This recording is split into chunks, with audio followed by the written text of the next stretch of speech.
All right, hey folks, so we are back in part two of our squat flexibility, and today I'm going to follow up on the discussion from a few days ago where I started talking about squat flexibility, in particular looking at calves and quads and other structures. So have a look at that one if you've not. This is the follow-up to that, and it's looking at specifically thoracic flexibility, what it is, what the consequences of poor thoracic flexibility are, and why a lot of times it goes unnoticed because people attribute it to chest tightness when it's not. So firstly, thanks for making it onto my channel. If you have any questions or comments, pop them down below. And if you'd like to work with me on your own strength and physique goals, there's a link in the description. So first, let's just do a recap of what we discussed last time. The problem that we have with poor squat flexibility is it results in inconsistent depth, poor quad development, elbow problems from going low bar, and in general, it leads to a very uncomfortable good morning style squat. And I gave you guys the example in the previous video of when I first started squatting and when I was competing in powerlifting, I was getting very inconsistent squat depth because I was mostly going low bar, wide stance, wide hands. It led to poor quad development and only an inconsistent depth.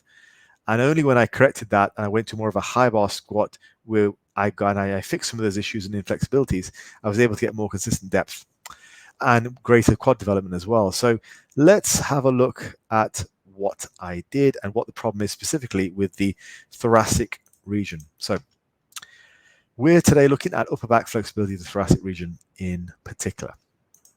Now, here's the problem that I see. I'm going to make this a little bit bigger so you can see what's going on. This is a very exaggerated example, and it's a guy called Steve Goggins, who was a powerlifter, extremely powerful powerlifter back in the day. And he squatted in this very, very hunched over way. Now, Steve was tremendously strong. So he squatted some ridiculous weights, like I want to say 900 pounds. And obviously with minimal equipment as well. So tremendously strong guy, but his squats were famous for being very, very much folded over and good morning style squats. And you can tell why this is happening by looking at his squat setup. Look at that. So before he's even begun, he's completely bent over. Now he's completely bent over and his arms are out wide. So as a result of that, he's starting the squat from a hunched over position. So as he bends over to go down and squat to hit parallel, he's getting even more bent over. And the secondary consequence is that his elbows, which are actually pointing backwards, so his fists are pointing forward, at the bottom, they're just pushing him further down. So he's actually pushing the bar because of his inflexibility in his thoracic region. As he goes down and gets more and more hunched over, he's literally pulling the bar down onto him. So you have this 1-2 punch where his position is so bent over to begin with, and as he goes down to he naturally has to bend over, his arms are pushing the bar even further onto his back. So it's a 1-2 punch where he's just getting really, really bent over. All because he starts off with a rounded upper back, because he doesn't have the thoracic flexibility to straighten out his back and also to be able to get his elbows underneath the bar and have a closer grip. Now, that's the problem. So you're probably not going to have an extreme situation as Steve here. Okay, this was a very extreme situation, and he was just able to squat this much because he was really, really strong. He had built up his lower back, hamstrings, glutes to be able to do a good morning style squat with a tremendous amount of weight.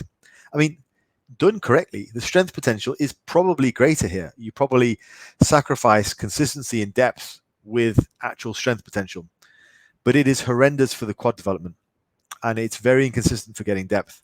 So you might not see like you identically here, but there'll be shades of this in what you do. If you look back at your videos, if you are coming up with your ass first, for example, if your elbows are pointing backwards and you're wide like that, then this is another thing. So these are all clues that actually thoracic flexibility is a problem. And one thing I want to sort of address here is it's not chest inflexibility either. It is thoracic flexibility, which I'll talk about a bit later. Now, yeah, I'm not describing shoulder inflexibility.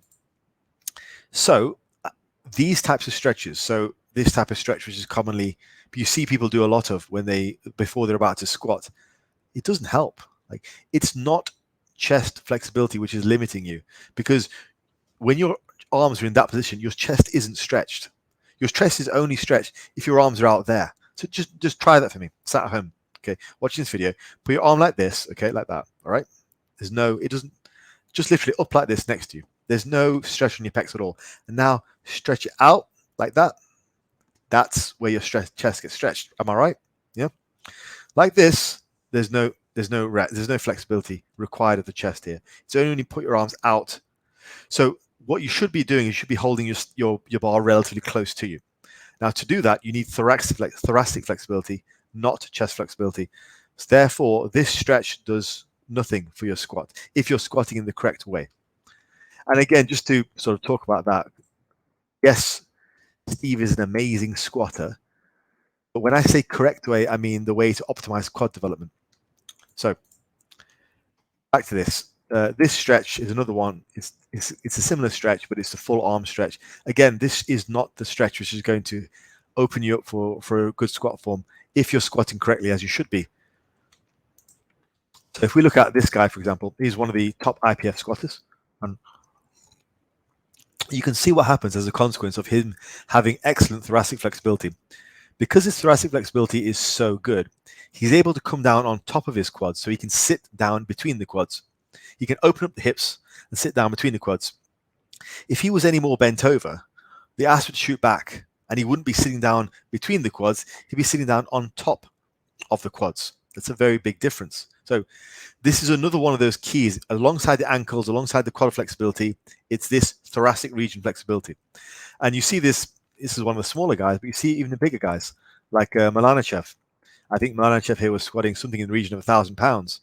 Milanachev is an ex-Olympic weightlifter. Even though he's a big guy, he has amazing thoracic flexibility because you need that to do the snatch, clean, and jerk correctly. And so this allows him to slot down between the hole correctly alongside his excellent or sufficient quad and calf flexibility. So that's what we're talking about. It is not to be confused with chest flexibility. You don't need flexible pecs to do heavy squats. You need flexible thoracic region. So this is what we're looking at, this stretch here. This is probably the best one that I use quite a lot. And the first time you use it, it's going to be quite uncomfortable. It's not the most comfortable stretch when you first do it. It's you'll hear, I used to hear some cracks in my upper back, and you want to stretch out your upper back region, not your mid back or lower back. It's your upper back, your thoracic region. It's sort of what mirrors your rib cage, basically. Stretch out that region. And the more advanced version would be this, where you'd really pull back your elbows and stretch everything out, trying to get your rib cage up as high as possible. Now, if you can do that, you're just going to come down with a much better squat position than you would do if you didn't have any flexibility.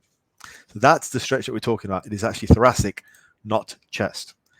And just to finish off with giving you guys a bit of a reminder about the stretch mechanism, the body is capable of going through every range of motion. It's just that there are safety catches. If it's not used to going in a certain position under load, it will lock up and you will think I have a lack of flexibility. It's simply the fact that you're not accustomed to going in that range of motion under load. Therefore, what you have to do is gradually make the body accept the larger range of motion. So stretch gently and then stretch and hold. A common sort of protocol is a 1 minute stretch, a gentle stretch, hold it for 1 minute, and then just ease off for about 20 seconds and then go back into another 1 minute stretch. That's a very good way of doing things.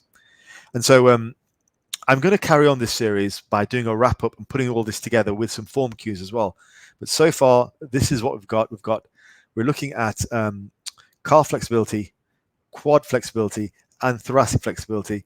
And then what I want to do is I want to combine it with some form tips to help you get the best squat ever and some sort of routine to help you go from wherever you're at now to rebuilding up to that weight, but with amazing form.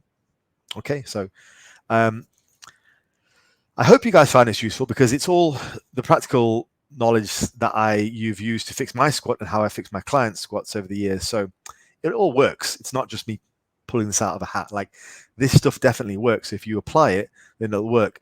So I'm going to do a part 3, which is going to be putting it all together alongside some form tips and alongside a loose outline of a plan to get you from bad squat like I used to have to great looking squat like I have now.